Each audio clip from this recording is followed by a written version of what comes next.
Bahujan Samaj party जिंदाबाद जिंदाबाद जिंदाबाद।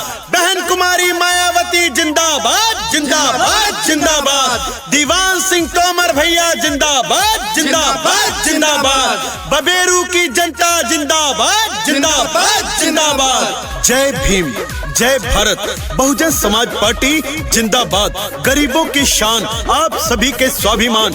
जिला पंचायत पद के प्रत्याशी नंबर 5 बबेरू ग्रामीण से कर्मठ, लगनशील, समाज सेवी, शिक्षित युवा, बहुजन समाज पार्टी से समर्थित प्रत्याशी दीवान सिंह तोमर भैया को चुनाव जिताना है, अपना जिला पंचायत सदस्य बनाना है, कैंची वाले खाने पर मोहर लगाना है। आप सभी का प्यारा चुनाव निशान कैंची कैंची कैंची। नंबर 5 बबेरू ग्रामीण से दीवान सिंह तोमर भैया को आपकी जिला पंचायत सदस्य बना दीजिए और कैंची वाले खाने पर मोहर लगा दीजिए। आपका बेटा चल पड़ा है मैदान में, आप सभी जनता जनार्दन के सम्मान में। दीवान सिंह तोमर, चुनाव निशान कैंची कैंची कैंची। गायक गगनदीप सिंह। बबेरू की जनता ने कर ली अब की तैयारी, कर ली अब की तैयारी।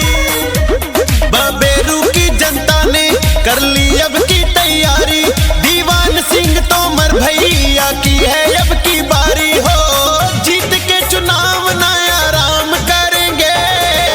दीवान सिंह भैया काम करेंगे, कैंची पे सभी मतदान करेंगे।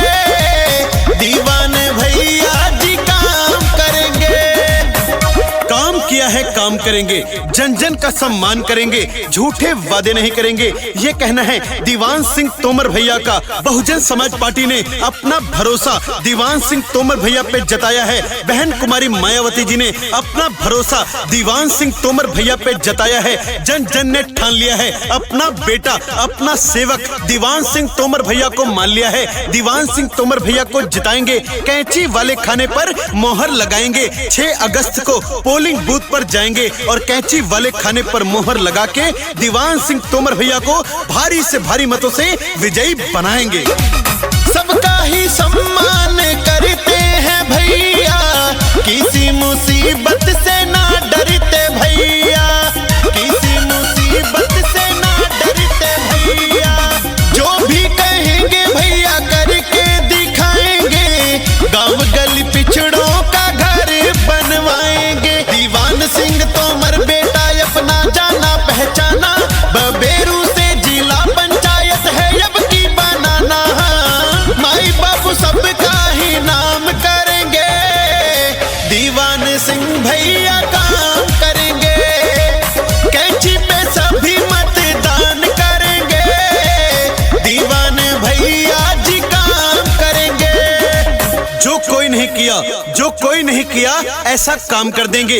दीवान सिंह तोमर भैया जीतकर बबेरू ग्रामीण क्षेत्र का रोशन नाम कर देंगे। जहां पक्की सड़कें नहीं, वहां सड़कें बनवाने का काम करेंगे, घर घर तक बिजली पहुंचाने का काम करेंगे, सरकार की सारी योजना का लाभ सीधे गरीबों तक पहुंचाने का काम करेंगे। अमीर गरीब में अंतर नहीं करते, जाति पाति में भेदभाव नहीं करते, सबको गले से लगाते हैं, सबको अपना बनाते हैं। 24 घंटे क्षेत्र में काम करते हैं, 24 घंटे सबका फोन उठाते हैं। इसीलिए जन जन की यही पुकार, दीवान सिंह तोमर अब की बार, दीवान सिंह तोमर अब की बार। दीवान सिंह तोमर भैया को जिताएंगे, मोनू भैया को जिताएंगे, कैंची वाले खाने पर मोहर लगाएंगे और अपना जिला पंचायत सदस्य नंबर 5 बबेरू ग्रामीण से भारी मतों से विजयी बनाएंगे। हम सबका प्यारा चुनाव निशान कैंची कैंची कैंची। सबके बेटे बन के काम करेंगे, एक पल ना आराम करेंगे। दीवान सिंह भैया दमदार हैं। जहां जरूरत पड़ेगी किसी को, दीवान सिंह भैया वहीं मिलेंगे। बबेरू की गांव गली में इनका जलवा जारी, कैंची पे ही मोहर लगेगी, सब में सूचना जारी। हाँ, बूढ़े बुजुर्गों का सम्मान करेंगे, दीवान सिंह तोमर काम करेंगे, कैंची पे सभी मतदान करेंगे। दीवान सिंह भैया काम करेंगे।